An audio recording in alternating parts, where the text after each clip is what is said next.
Shawn Michaels versus Kurt Angle. Cracking match. Not as good as people say it is. I was a little bit bored in the first 5-6 minutes. Again, Kurt Angle did the same thing against Eddie Guerrero. Too much wrestling stuff for me at the beginning. I don't mind wrestling, but I like pro wrestling, not amateur wrestling. And that's my issue with these Kurt Angle bits and pieces, is it's all amateur. It's just rolling around the floor, boring and senseless with nothing. Then the match got really, really good, like amazing. And then they led to this sort of end bit where I was like, oh, right, this is amazing. They're exchanging moves, exchanging holds, fantastic. And they completely took me out of the moment. There's one near fall where Shawn Michaels pins Kurt Angle, and Kurt Angle doesn't kick out to about 3.5 seconds. And it really ruined it for me. I was like, you've completely taken me out of the moment.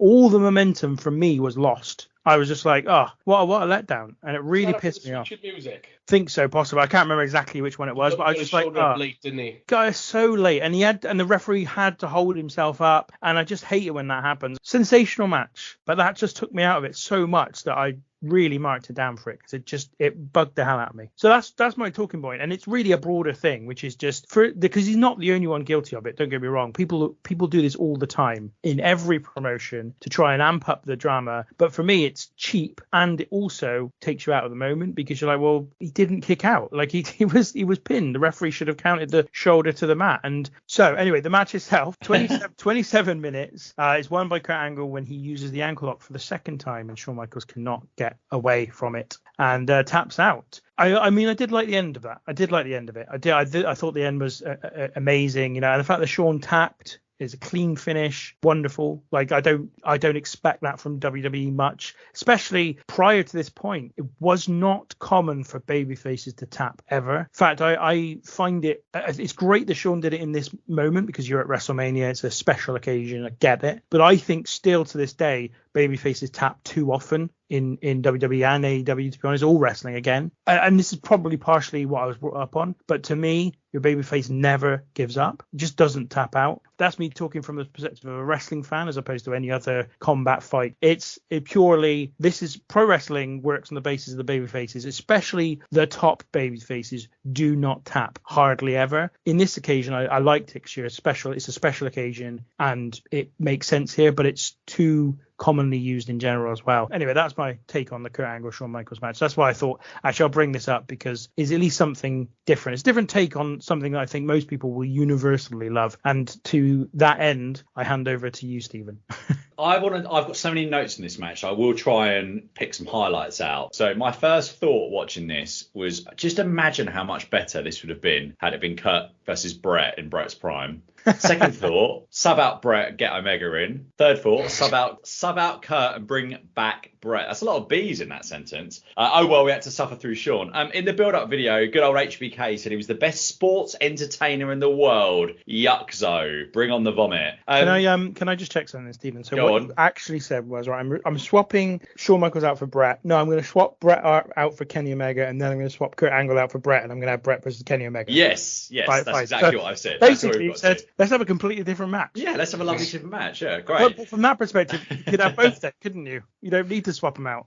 You could do. I didn't realise there were quite so many chin locks and holds early going, but this built to a WrestleMania classic, especially the last 10 or so minutes. I loved Angle's aggression and realism, and I really love the finish. I know, Ben, we might be slightly philosophically different on this, but I do love a heel clean win, and I do think there's a lot to be said for a heel can do this role. And I always harken back to Floyd Mayweather as kind of the perfect example of that. Everyone paid to see him for years and years and years, because he was such an arsehole, and we just wanted him to be beaten, but he never was. But and on that point, I think we've the last discussion we had about this, I think I made clear, I think you can do it, but you can't do it as often as wrestling does it now. Mayweather was an exception. Like most people who are massive stars and massively over as a combat sports professional are baby faces at the end of the day, and if they're the best, they definitely are.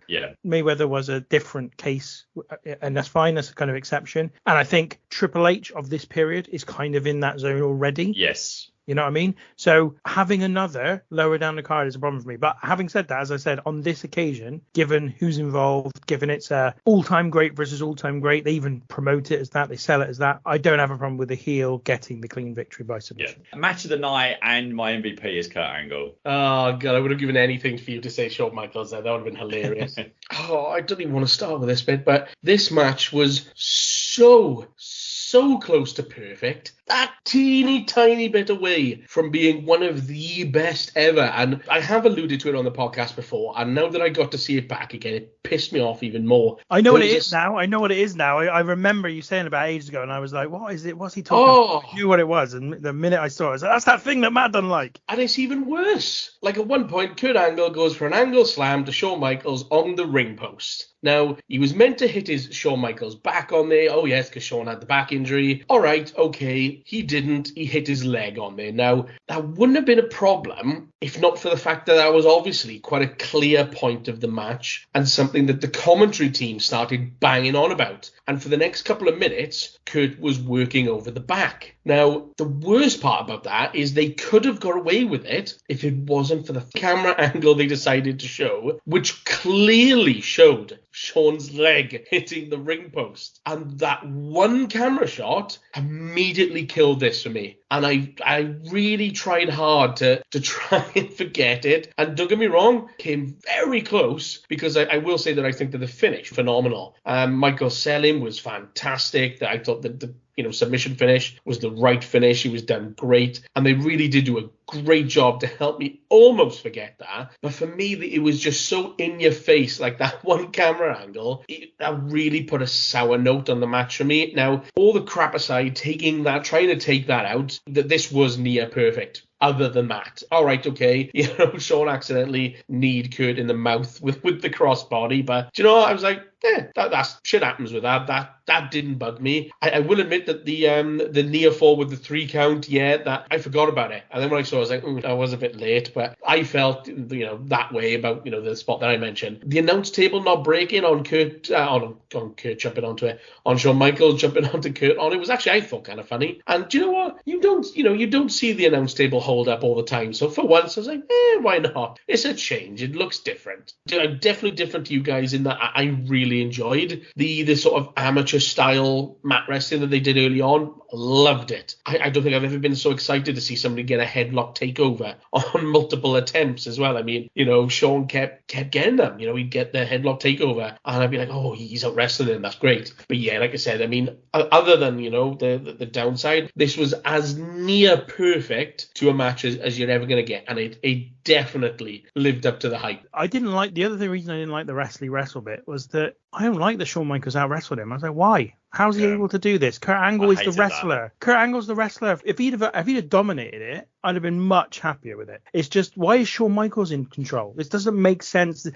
you want realism, that makes no sense, right? That is just ridiculous. So, and he did it against Bret as well during the Iron Man match. And I was like, again, Bret was the wrestler. It's just not, I didn't like that at all. See, now, I think that's because Kurt, as the heel, underestimated his babyface challenger and thought, I'll kick his ass easily. I won't need to break a sweat. And because he underestimated him, that's why Michaels was able to out-wrestle him. I mean, Michaels was close to going to the Olympics in 1984 in Los Angeles in Greco-Roman wrestling, wasn't he? So, Yeah, ultimately he was an Olympic gold medal in amateur wrestling. I don't care how much you underestimate your opponent. Kurt Angle's coming out on top. Anyway, I think that was a major problem for me in as well with the start of the match. I think the other thing, the reason I didn't find it that perfect was it's back to really, I mean, they had, in fairness, they had a story, or they had a grudge building into this match, but it's back to promoting something on the back of it, expecting it to be a great match, which is not, for me, good booking. I think that's poor booking. You build it on the strength of the personal feeling between the two people, or the thing that they're fighting over, not this will be a great match, so tune in. I let them off a little bit for it because it's not arguably one of the main events, but it's still, again, that's still a problem for me. If you go back in time, a lot of the build to this was Kurt trying to prove that he's better than Shawn as well, because he did like the Marty Jannetty stuff. So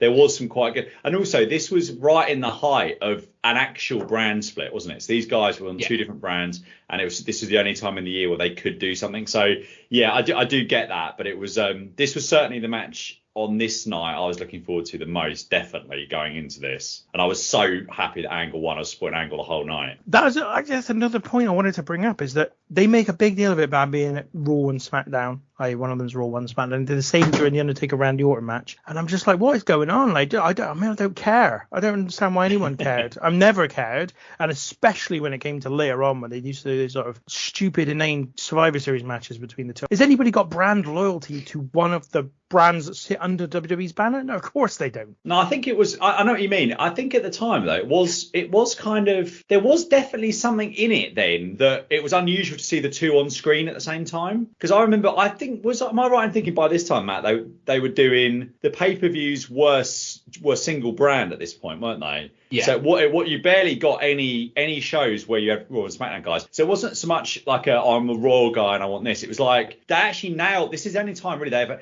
nailed in inverted commas that they actually got the brand split. If you're going to do one, this is the reason. And you create these things where people are kept apart. But also, like, even if you do keep them apart, you've got heels and faces on Raw against heels and faces on SmackDown, and the only reason to care is whether you like Raw or you like SmackDown best, and that's just silly. But it's interesting what you're saying about at this point, and that makes a lot of sense, the idea that actually this is kind of really exclusive, because you won't see it again because they're on different brands. So that in itself explains a little bit of that for me, because I was just a bit like, I don't care it's Raw versus SmackDown. But not only that, but they had a video game to sell. Just before Christmas every year, SmackDown versus Raw, they had a game to sell. So yeah, they had to do the brand split.